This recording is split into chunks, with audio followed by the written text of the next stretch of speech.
নমস্কার বন্ধুরা, আজকে কোনো রান্নার ভিডিও নয়, আজ হচ্ছে বাড়িতে সিম্পল লাঞ্চ থালির ভিডিও।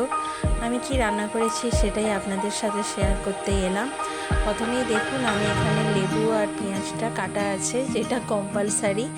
তারপরে আমি রান্না করেছি এখানে আলু পটলের তরকারি। আলু পটলের তরকারিটা এটাতে আছে, হ্যাঁ, আলু পটলের তরকারি পেঁয়াজ টমেটো আদা রসুন দিয়ে করেছি, ভালো লাগে খেতে, তাই করেছি।